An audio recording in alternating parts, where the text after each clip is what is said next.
শীতকাল আসলেই ওর যত কুঁড়েমি শুরু হয়ে যায়। ওহো, আচ্ছা আচ্ছা, আমি তো ভুলেই গিয়েছিলাম। শীতের দিন আসলে তো ভানুটা আবার একদম স্নান করতে চায় না। তবে শীত তো এখনো পুরোপুরি শুরু হয়নি, সবে মাত্র শুরু হচ্ছে, এতেই এই অবস্থা। ভালো মতো পুরোপুরি শীত পড়লে তখন তো আর আমাদের ছেলেটাকে খুঁজেও পাওয়া যাবে না। আজকে আসুক ও, দু চার ঘা না দিলেই হচ্ছে না। খুব বার বেড়ে গেছে ছেলেটার। আহা, ছোট মানুষ তো, এই বয়সে তো একটু আধটু অমন করবেই।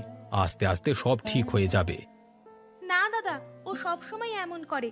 আর জানেন, গতবার একটানা 12 দিন স্নান করেনি। তারপরে ওর চর্মরোগ হয়ে গিয়েছিল। আমরা সবাই মিলে অনেক বকাবকি করেও ওকে স্নান করাতে পারিনি। পুরো জানুয়ারি মাস প্রায় সে স্নান না করেই ছিল। এবার একদম শুরু থেকেই আমি খুব সতর্ক আছি, যে করেই হোক স্নান তাকে করতেই হবে। আর তুমি ওকে গরম জল দিয়ে স্নান করাও নাকি ঠান্ডা জল দিয়ে? এত ছোট মানুষকে ঠান্ডা জল দিয়ে স্নান করানোর কোনো দরকার আছে নাকি? ওকে তুমি গরম জল দিয়ে স্নান করাবে? আরে দাদা, আমি তো সেটাই করি। আমরা নিজেরাও গরম পানি দিয়ে স্নান করি, আর ওকেও করাই। এরপরেও ও স্নান করতে চায় না। এই জন্যই তো আমরা রাগ করি। আচ্ছা যাই হোক, তোমাদের বাড়ি আসলে ভালো করে বুঝিয়ে শুনিয়ে বাড়িতে পাঠিয়ে দিও। এখন আমি যাচ্ছি, আমার শাশুড়ি বসে আছেন, তাকে খাবার দিতে হবে। আচ্ছা যাও, ভানু আসার সাথে সাথে তোমার কাছে খবর পাঠিয়ে দেব। এত চিন্তা করো না।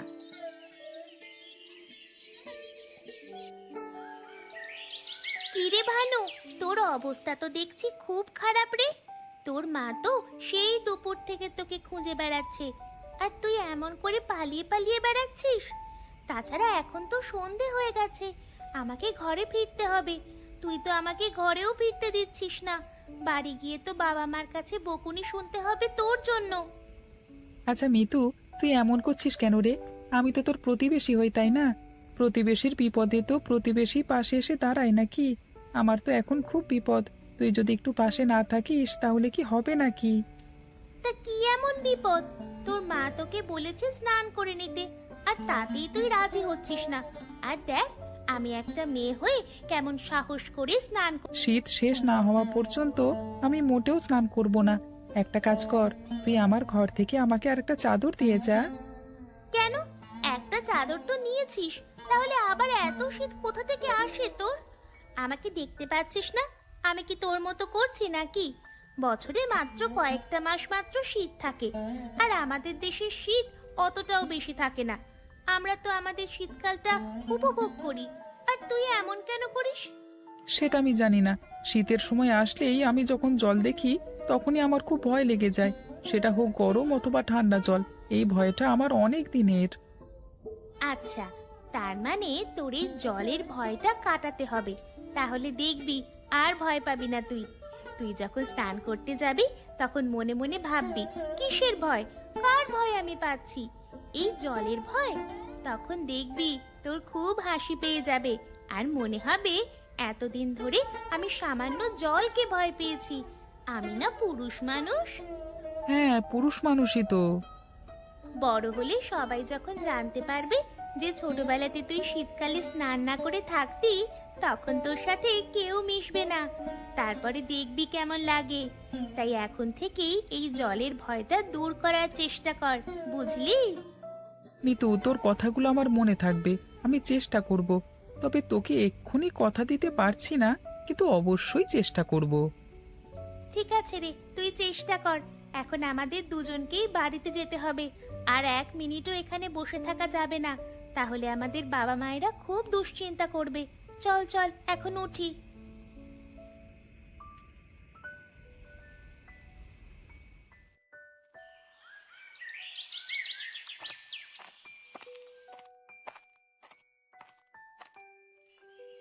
কই রে মা শোভা, আছিস নাকি ঘরে? আমার দাদু ভাই ভানু কোথায়? এই ধর মিষ্টির হাঁড়িটা ধর। আর দাদা ভাই, আমার দাদা ভাইটা কোথায়? বাবা, তোমার নাতি এখনো ঘুম থেকে ওঠেনি। সকাল সকাল ঘুম থেকে উঠতে ওর নাকি খুব শীত লাগে। তা চলো, ঘরে চলো তুমি। আরে দাদু ভাই, তুমি এসে গেছো? তোমার গলা শুনে আমি তাড়াতাড়ি উঠে পড়েছি। কেমন আছো তুমি? আমি তো ভালো আছি, কিন্তু তোমার কি অবস্থা? তোমাকে তো দেখে মনে হচ্ছে তোমার বড়ই বেহাল করুণ অবস্থা। তা তুমি গায়ে কটা চাদর জড়িয়েছো গোনা যাবে তো? কটা আবার? দাদু দেখতেই তো পাচ্ছ, মাত্র 3টে চড়িয়েছি। এই নিয়ে আবার বলবার কি আছে? মাকে তো বলেছিলাম আমাকে আরো কয়েকটা চাদর বের করে দিতে, কিন্তু মা দিল না। তাই আমি ভাবছি আমি নিজেই নিজের একটা শীতের পোশাক বানাবো। তা কি করে বানাবে? কাপড় কিনতে তো টাকা লাগবে, সেই টাকা দেবে কে? কাউকে দিতে হবে না দাদু, আমি নিজে নিজেই তৈরি করব। তোমরা সবাই দেখে একদম চমকে যাবে। আমাকে 2টো দিন সময় দাও, আর সেই 2টো দিন তুমি আমাদের বাড়ি থেকে যাও। তারপরে দেখবে ভানুর কেরামতি। দাদু ভাই, তোমার কি সেই আগের অসুখটা এখনো আছে নাকি? অসুখ মানে? কিসের অসুখ দাদু ভাই? শীত আসলেই স্নান না করবার অসুখ, হ্যাঁ? আমার শীত কাতুরে দাদু ভাই তো আবার শীতকালে আসবার আগেই স্নান বন্ধ করে দেয়। ওর এই অসুখ আর মনে হয় যাবে না গো বাবা। দিন দিন যত বড় হচ্ছে মনে হচ্ছে তত আরো এই রোগটা ওর ওপর ভর করেছে। জিজ্ঞেস করে দেখো, শীত ভালো করে পড়লো কি পড়লো না, এখনই 4 দিন স্নান করেনি।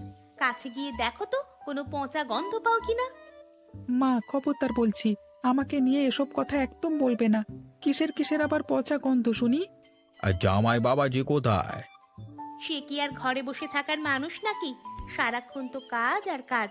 সকালে নাকে মুখে জল পানি খেয়ে অমনি দৌড়ে বেরিয়ে গেল, আসবে একদম রাতে।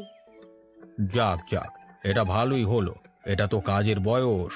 আমাদের মতো হলে তো আর তেমন কোনো কাজ করতে পারবে না। আরে দাদু ভাই ঘরে চলো, দুজনে মিলে সবগুলো মিষ্টি খেতে হবে না? বাইরে দাঁড়িয়ে এত কথা বলছো কেন তুমি? দাদু ভাই, বাইরে দাঁড়িয়ে কথা বলতেই তো ভালো লাগে। ঘরে গেলে শুধু শুধু বসে থাকতে হয়, তাই আমার বাইরেই ভালো লাগে। এখন ঘরে যাও বাবা, দেখছো না সকাল সকাল কেমন কুয়াশা পড়ছে। বেশিক্ষণ বাইরে দাঁড়িয়ে থেকো না, তাহলে আবার ঠান্ডা লেগে যেতে পারে।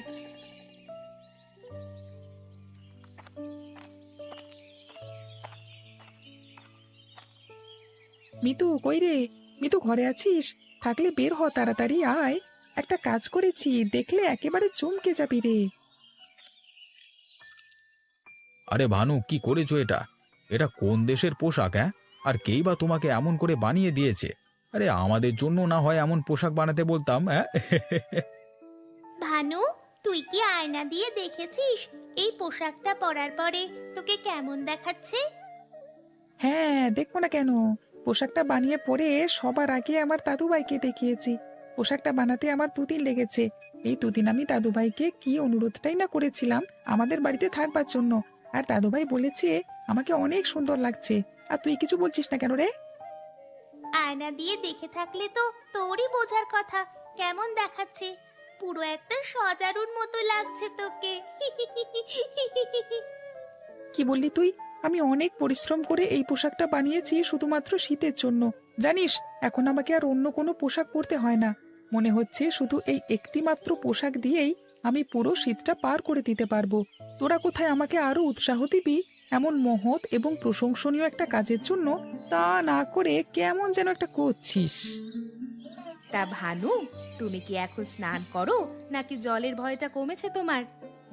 মানে সময় হলেই তো স্নান করব, শীতকালটা চলে যাক না। এই তো কয়েকটা মাস পরেই না হয় সেরে নেবো একেবারে। ছি ছি ছি ছি ছি, এই জন্যই তো বলছি এমন একটা বাজে দুর্গন্ধ কোথা থেকে আসছে। তার মানে তোর কাছ থেকে আসছে এমন গন্ধ। আমার তো একদম বমি পেয়ে যাচ্ছে রে। তুই বরং এখন বাড়িতে যা, আমি তো এখনো সকালে জল খাবারটাও খাইনি। তুই আরো যদি বেশিক্ষণ এখানে থাকিস তাহলে আমি সত্যি সত্যি বমি করে দেব। ঠিক আছে ঠিক আছে, আমি চলে যাচ্ছি। তোর এই এত বড় অপমানজনক কথাটা কিন্তু আমি ভুলে যাব না। মনে রাখিস, এর প্রতিশোধ আমি একদিন না একদিন নেবই। এখন তো আমি ছোট, এখন যদিও বা প্রতিশোধ নিতে না পারি, বড় হওয়ার পরেও আমি এই প্রতিশোধ ঠিক নেব মনে করে। তুই মনে রাখিস। আর আজ থেকে সাবধানে থাকিস তুই। তুই জানিস না আমি কত বড় সাপ। আমার মতো এত বিষধর একটা সাপের লেজে পা দিয়েছিস, এখন নিজের পরিণামের কথা ভাব। আচ্ছা ঠিক আছে, প্রতিশোধ নেবার আগে স্নান করে আসিস ভালো করে। তা না হলে আমার কাছে আসলে আমি তখন আবার তোর ওপর বমি করে দিতে পারি। তখন তো আবার তোর প্রতিশোধ নেওয়াও হবে না, উল্টে তুই কুপোকাত হয়ে আবার বাড়িতে ফিরে যাবি। তখন যদি তোকে আবার স্নান করতে হয় তখন কেমন হবে?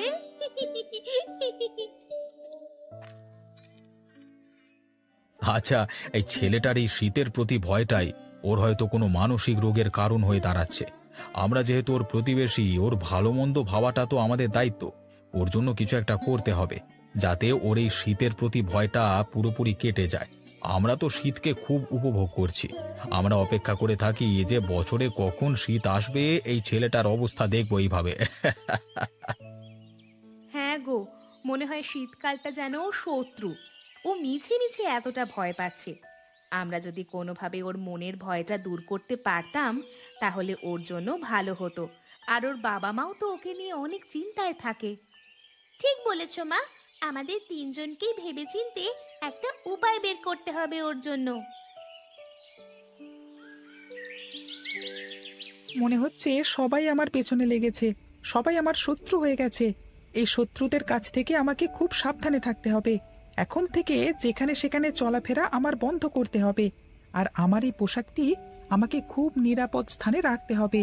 যে কারোর চোখে পড়তে পারে, যে কোনো সময় লুটপাট হয়ে যেতে পারে। আরে কে রে, আমার উপর গরম জল ঢেলে দিল কে?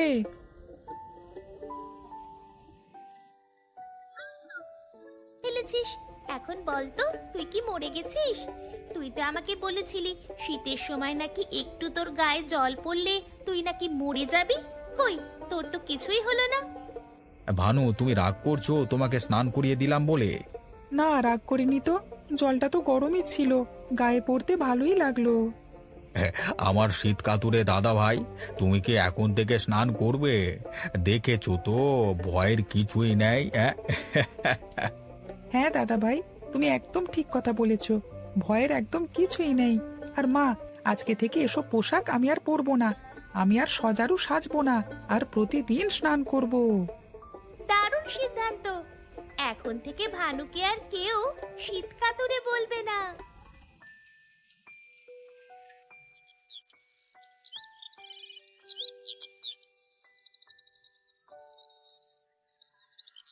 কি গো দাদু, কেমন আছো? এই শীতে শরীর কেমন আছে? না, কিছু হলো না। কিছু হলো না মানে? কিসের কথা বলছো? তোর ভবিষ্যতের কথা বলছি হতভাগা। ভবিষ্যতে তোর আর কিচ্ছু হলো না। সকালবেলা এসব কথা বলছো কেন? আমি তোমাকে ভালো কথা জিজ্ঞাসা করলাম আর তুমি তার বদলে এসব কথা বলছো। আমি বলছি কি আর সাধে? আমি তোর ভালোর জন্যই বলছি কথাটা। কই, তোকে তো সারাদিন আমাকে উল্টোপাল্টা কথা শোনাতে শুরু করলে। যারা নিজের ভালো বোঝে না তাদের বলে কিছু লাভ নেই। তুই সারা জীবন আহাম্মকি থেকে যাবি, কেউ তোকে উদ্ধার করতে পারবে না। বেশ, আমি যদি আহাম্মক থাকি তাহলে তো তোমার ভালো, তাই না? তোমাদের কথা বলতে সুবিধা হবে। এখন আমি এলাম কেমন?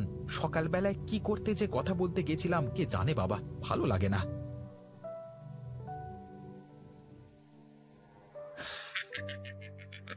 বেশ, সকালবেলায় একটু চাটন দেওয়া গেল। ভালো লাগছে আমার। এই সকালটা একদম মনোরম হয়ে গেল। আহা আহা। কি গো দিদি, কি খবর? সুখের দিন কি ফিরলো তোমাদের? ও মা, সকালবেলা এই আবার কি ধরনের কথা? আমাদের সুখের দিন গেছে কোথায় যে ফিরবে? না না, তাই বলছিলাম আর কি। তোমাদের অবস্থা দেখে বললাম আর কি। মানে ভোলা কি কোনো কাজ টাজ পেলো, নাকি সারাদিন ঘরে বসে থাকে? ঘরে বসে থাকবে কেন? ও কি ঘরে বসে থাকবার ছেলে? আর তুমি সকালবেলা এসব প্রশ্ন করছো কেন? তোমাদের অবস্থা দেখে কষ্ট হয় দিদি। উপরওয়ালা যদি তোমাদের অবস্থা ফিরিয়ে দেয় তাহলে সকলেই খুব খুশি হব। আমি ঠিকই আছি। আমাকে নিয়ে তোমাদের এত চিন্তা ভাবনা বন্ধ করলে আমি খুবই খুশি হতাম। চিন্তা কি আর সাধে করি দিদি? বিপদে আপদে পড়লে তো আমাদেরকেই উদ্ধার করতে হবে। ভোলা তো সেরকম কাজকর্ম করে টাকা পয়সা রোজগার করে না, তাই জন্যই তোমাদের নিয়ে চিন্তা হয়। তোমাদের বোধহয় জানা নেই, ভোলা অনেক ছোট থেকেই নিজের পরিবারকে ভালো রাখার জন্য অনেক কষ্ট করে আসছে। কিন্তু এত কষ্ট করেও সমাজে তো দাঁড়াতে পারছে না। তাই বলছি আর কি, তোমরা তো কবে থেকে সেই এক ঘরেই হয়ে আছো, তোমাদের অবস্থার যে কবে উন্নতি হবে। আমি মানছি আমাদের হয়তো আর্থিক অবস্থা ততটা ভালো নয়, কিন্তু আবার এতটা খারাপও নয় যে আমরা খেতে পাই না। দুবেলা খেতে পাচ্ছি, এটাই তো অনেক। বেশি বৈভবের প্রয়োজনটা কি? তাহলে আর কি, তোমাদের তো ইচ্ছে বলে কিছুই নেই জীবনে। শখ আহ্লাদ সবকিছুই কি জলাঞ্জলি দিয়েছো নাকি? আমার ঘরে কিছু কাজ আছে বুঝলে, আমাকে এক্ষুনি যেতে হবে। প্রশ্নের উত্তর দেবে না বুঝতে পেরেছি, তা বলে এরকম পালিয়ে যাওয়ার কি আছে? আমি কি তোমাকে কোনো খারাপ কথা বললাম? কিন্তু ছোট কর্তা, আমরা তো আমাদের ভুলটা বুঝতে পারছি না। সত্যি বলছি, আমরা টাকা পয়সা এদিক থেকে ওদিক করিনি। তাহলে কি তোমরা আমাকে মিথ্যেবাদী বলতে চাইছো সকালবেলাতে?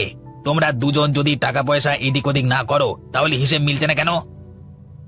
ছোট কর্তা, আপনার নিশ্চয়ই কোনো জায়গায় ভুল হচ্ছে একটা। কি আমাকে ভুল ধরানো? তোমাদের সাহস তো কম নয়। একে তোমরা দোষ করেছো, তার উপর আবার মুখে বড় বড় কথা।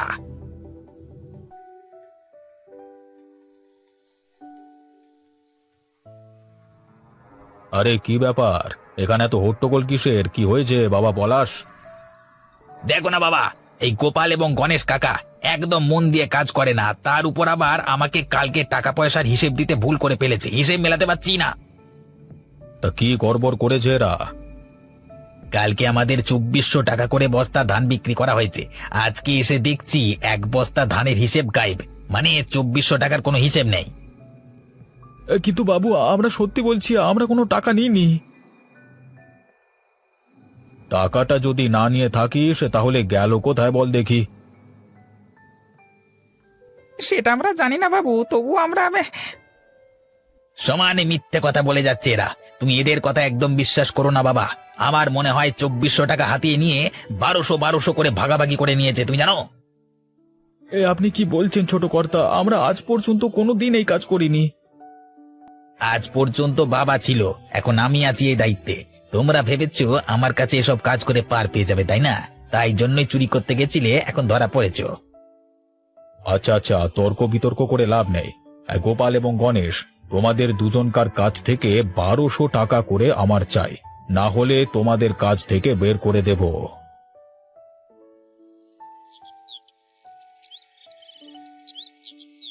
কি হলো বাবা, তুই এইভাবে মন খারাপ করে বসে আছিস কেন? আর কি বলবো তোমাকে মা, আমার সঙ্গে পাড়ার কিছু লোক যা ব্যবহার করে, সেই কারণে আমার মন খুব খারাপ হয়ে যায়। কেন বলতো? কেউ তোকে কিছু বলেছে? কে কি বলেছে? সকালবেলায় হাঁটতে বেরিয়ে হরিপদ দাদুর সাথে একটু কথা বলতে গেছিলাম, কিন্তু সে আমার সাথে এমন ব্যবহার করলো, আমি এখনো মনে মনে ভাবছি যে কি জন্য আমি কথা বলতে গেছিলাম। ওসব লোকের ব্যবহার ওই রকমই, ওরা টাকা ছাড়া কিছু চেনে না। মানুষকে কিভাবে মানসিক যাতনা দেওয়া যায় সেটা ওরা খুব ভালো করেই জানে। কিছু মনে করিস না বাবা, আমি তোকে মা হিসেবে একসময় শিখিয়েছিলাম গুরুজনদের সম্মান করতে। এখন বলছি, কিছু কিছু লোককে এড়িয়ে থাকতে হবে এখনকার যুগে। কিন্তু ওদের কথাটা এক পক্ষে ঠিকই। আমি তো এমন কিছু বিশাল কাজ করি না যাতে আমাদের মান সম্মান বাড়ে। কাজ কোনোদিনও ছোট বড় হয় না। তুই যে কত ছোট থেকে সংসার টানতে শুরু করেছিস সেটা কি এরা জানে?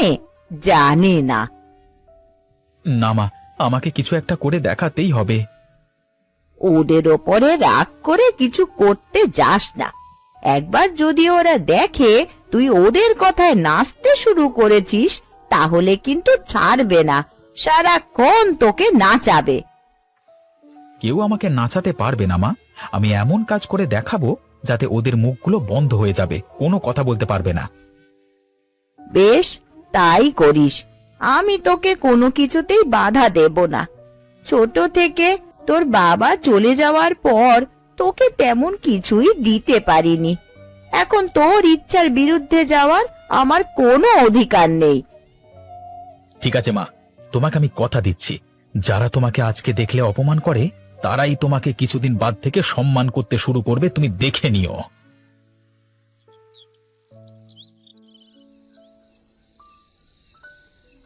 তোমার কি হয়েছে বলো তো? কাজ থেকে ফিরে এসে তুমি এরকম মুখটা ওলের মতন করে বসে আছো কেন? বাবুর কাছে বকানি খেয়েছো নাকি? আর কি বলবো তোমাকে গিন্নি, বাবুকে এখন 1200 টাকা গুণগার দিতে হবে। বলছো কি? 1200 টাকা গুনাগার? কেন, কি করেছো তুমি? সেটাই তো হচ্ছে কথা, কিছু না করেও শুধু শুধু দোষী হতে কে চায় বলো দেখি। এই জন্যই তো আমার খুব মন খারাপ লাগছে। কি কারণে তোমার উপরে দোষারোপ করেছে সেটা তো বলো। ওই ছোট কর্তা আসবার পর থেকে সবকিছু যেন ওলট পালট হয়ে গেছে। আমাদের কাজে কর্মে একদম মন বসে না, তার উপর যদি টাকা চুরির অপবাদ লাগায় তাহলে কি কাজ করতে মন চায় বলো? তার মানে অবিনাশ বাবুর ছেলে তোমাদের নামে চুরির অপবাদ লাগিয়েছে? হ্যাঁ সেটাই, তাই জন্যই তো মন মেজাজ খারাপ, একদম কিছু যেন ভালো লাগছে না। কিন্তু অবিনাশ বাবুর ছেলে অনেক বুদ্ধিমান শুনেছিলাম। আমরাও সেটা জানতাম, কিন্তু এখন দেখছি 1 নম্বরের বাজে ছেলে। নিজেই টাকাগুলো কোথায় হাওয়া করে দিয়ে এখন আমাদের নামে দোষারোপ করা হচ্ছে। তোমরা অবিনাশ বাবুকে বললে না কেন? আরে বললাম তো, কিন্তু তিনি কি নিজের ছেলের তুলনায় আমাদেরকে বেশি বিশ্বাস করবেন? তিনিও ঘুরিয়ে আমাকে আর রতনকে বললেন 1200 টাকা করে দিতে। তা তোমাদের নামে হঠাৎ করে এইরকম অপবাদ রটাতে গেল কেন? গতকালই বাবুর জমির ধানের কিছুটা বিক্রি হয়েছে, সেই ধান বিক্রি করবার পর 1 বস্তা ধানের দামের হিসেব মেলাতে পারছি না, তাই আমাদের নামে দোষারোপ আর কি। সে কি, 1 বস্তা ধানের দাম মাঝখান থেকে হাওয়া হয়ে গেল? ওই পলাশি নিয়েছে, কিন্তু এখন অস্বীকার করছে আর আমাদের নামে দোষ তুলে দিল। দত্তেরিকা, আর কাজ করতে যাব না ভাবছি। ওদিকে সমস্যা, কাজ না করলে খাবো কি?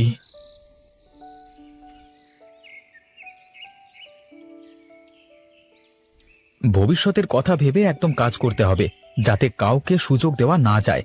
যদি একবার সুযোগ পাই তাহলে আমার ক্ষতি করতে ছাড়বে না, আমি সেটা জানি। তাই জন্যই একদম জলের উপর মাচাটা বাঁধতে হবে।